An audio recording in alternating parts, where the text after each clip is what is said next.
How are you? I am good. How are you, man? Yeah, I'm doing absolutely fantastic. So you Wonderful. you guys are here in our beautiful country at the moment. We certainly are. I'm currently in a hotel in downtown Sydney. I think it's downtown Sydney. It's great to be here. It's certainly slightly warmer than it is back home, so that's always welcome. Yeah, I can imagine it would just be a couple of degrees warmer. So you've It's a bit warmer. so you've done your Sydney show so far. Is there any other shows that you've done here? Yeah, we did Melbourne, then we went through to Brizzy, and then Sydney was our last one last night. But and we also did we did Auckland before that. But yeah, no, it's just been amazing. Every time we come back, it gets better, and long may that continue. So it's been probably nearly 2 years since the release of the last album. Were you guys stinging to get out here sooner to perform?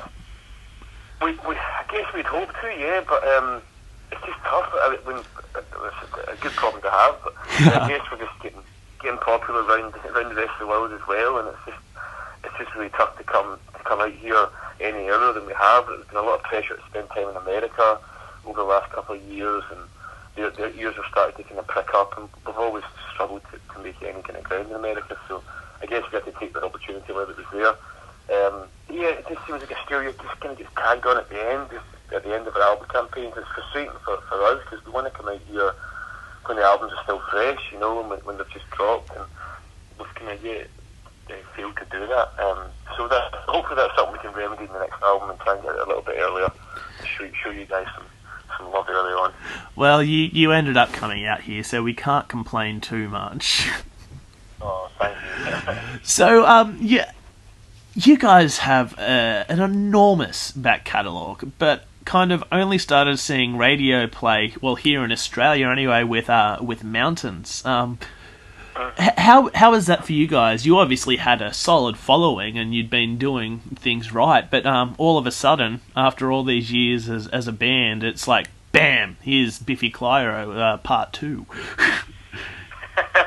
It's absolutely brilliant. It's joyous. There weren't any points that we weren't having fun. We enjoyed it the whole way, and then all of a sudden we seemed to get really big, and we never expected that. So it wasn't like we were banging our heads against a brick wall and going, "Oh, why are we not bigger?" We thought we were big already, and then we just got much bigger, and we're still kind of pinching ourselves, saying how the hell did this happen? Because we so didn't set out to be this kind of big band that plays arenas and stuff. It's still quite baffling to us. So yeah, it's incredible. I mean, the song Mountains has got one of the strangest time signatures in any song we've written, and it's people still seem to be able to dance to it. It was a big deal here, and the Captain also got used for in some of the footy adverts for a while back in the day, so that really helped us. It's just been great. I guess since Puzzle and then going forward, every album's done really well, and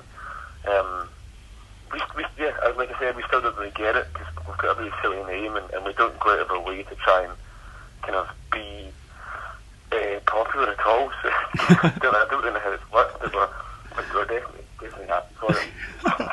Well, usually at this time of a career, for a band such as yourself, you'd be setting for a best of kind of release. But you guys thought, nah, freak that. We're going to do something a bit different. We're going to release some of our best songs, but in an unplugged version. So how does it feel to have been approached by the king of all kings at MTV to get you guys to do this? That's exactly what it is. Yeah, the king of all kings, and it felt like an absolute dream. There's no way this is happening, and it did take a while to get confirmed in the end. So we did think this is going to fall through. There's no way it's going to happen. I mean, this is the sort of thing that only huge bands get to do, and bands like Nirvana, Pearl Jam, or Alice in Chains. So we were like, nah, there's someone pulling our leg, surely. Actually happened. So yeah, we're almost in tears, man. Cause we grew up listening to the Nirvana Unplugged and the Pearl Jam, and we used to cover those records, like even the Meat Puppet songs and the dialogue in between them. I'm sure we have a cassette tape somewhere with that exact recording on it. Yeah, I can recite that whole album, the Nirvana one, from start to finish. It's just so good. What are you tuning? A harp, like all that, all that stuff. Like we did the whole thing, and so yeah, mind blowing. And then, but we knew we could do it. Certainly, I think some bands possibly like it. Maybe Korn, for example. Maybe Korn were like, oh shit, we're doing acoustic. How it's just going to work. But no such problems for us, because we've done lots of sessions over the years for radio stations, and all our songs start kind of stripped back anyway. They always start with no amplifiers and Simon's guitar or piano, so we can quite easily kind of take them back to that place. And yeah, we realised the challenge, and we knew it was going to be special, terrifying, obviously, because the minute you're put in bed with those bands in that bracket, it's a lot to live up to, and these bands are legendary to us. So yeah, well, what an honour, what an honour, and I'm so glad that we pulled it off. I'm so glad that you guys got the opportunity to do it, because I haven't stopped listening to many of Horror since it's been released. I'm counting down the days till the 25th of May. Awesome. I think you're going to enjoy it. It was a really special night, and it was more. It's not like I'm sure you heard it from that recording, but it's not really like a classic MTV Unplugged where everyone's quiet and it's a TV studio. It was the Roundhouse in London, which is a fantastic venue, and we had a lot of singing along and stuff. It was like a proper Biffy show. So it's a really special night. So with the different kind of love, how did that come about? Was that a B-side floating around, or was this written for the performance? Simon had written with a friend whilst he was out in LA, and I guess he'd written that before Ellipsis, and it was just kind of floating around in the ether. We weren't really sure what to do with it. It didn't really make Ellipsis, just didn't really fit on the record, and it was probably in danger of going nowhere, of becoming a nothing song, because it wasn't going to be on Biffy A either. And MTV they generally ask for like a cover and a new song to be put in the set, and it just seemed like the perfect place to debut that. And it's probably a song that we'll maybe never play it again. I've no idea, but it's a really brilliant little song. It works great in an acoustic set. I mean, it was one of the highlights of the night for me playing that song. So I'm really glad that we got to, and I'm really happy Simon wrote it.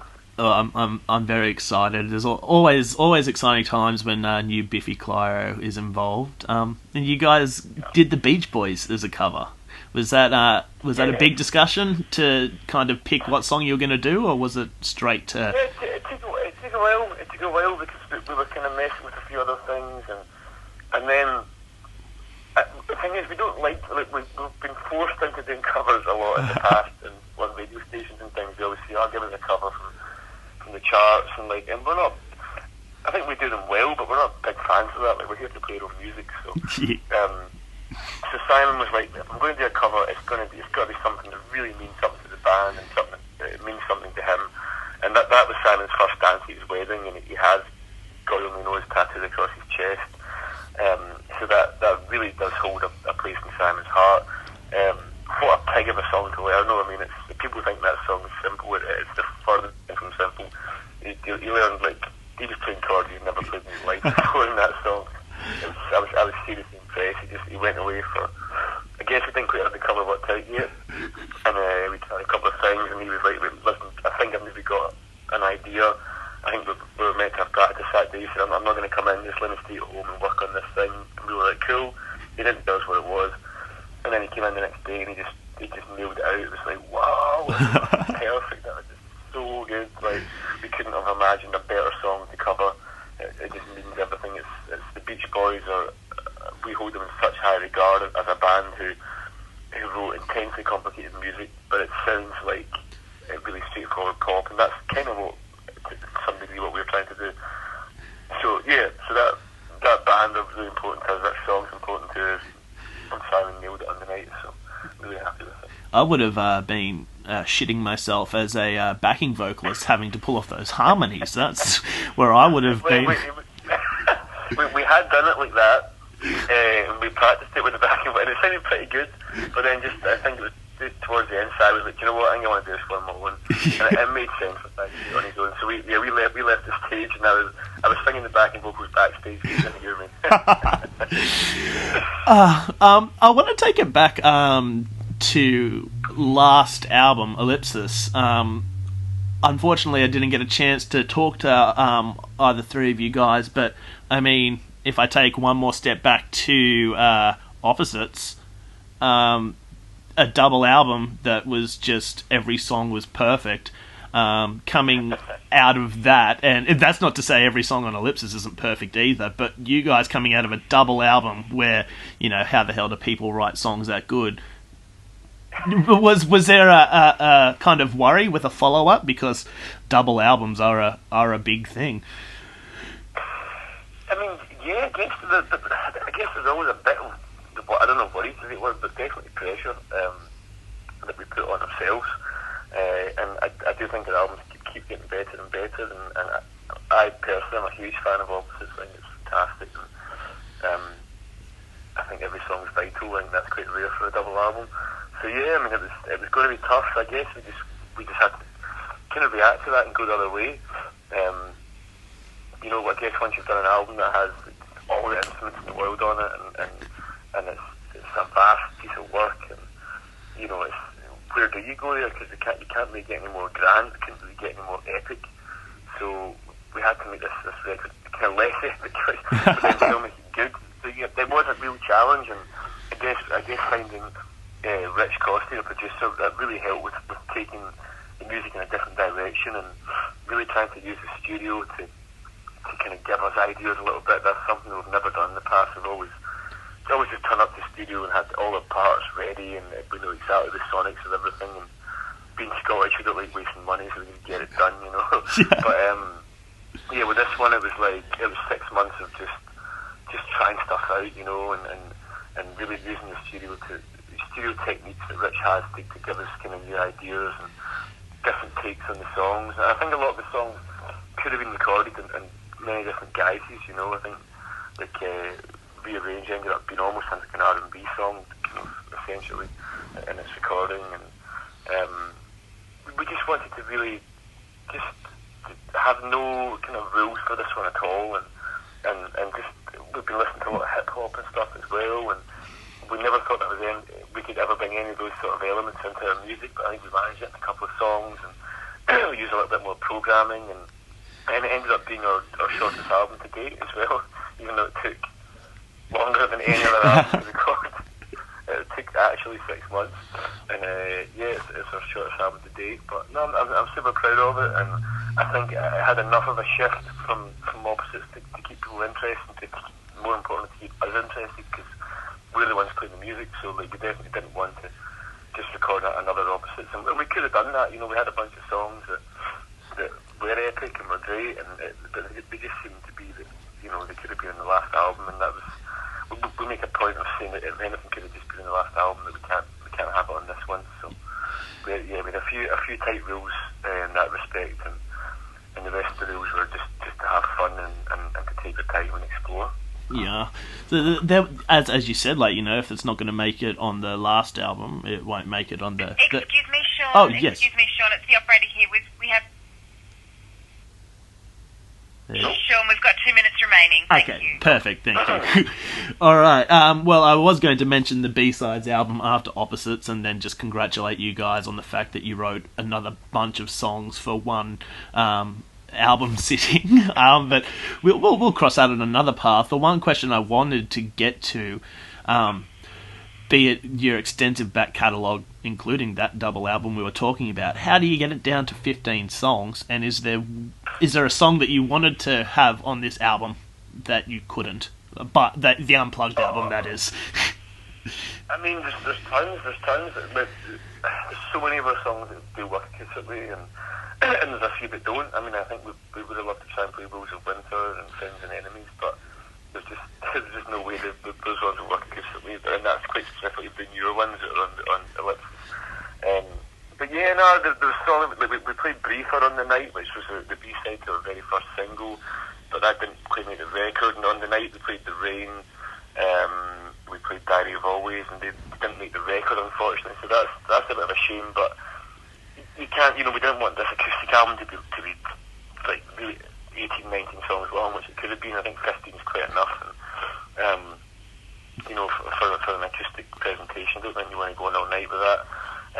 But yeah, every night I struggle with in that respect with this picking a set, because we've got such an expansive back catalogue, and we're always getting tweets and emails and stuff. Oh, can you play this song and this song?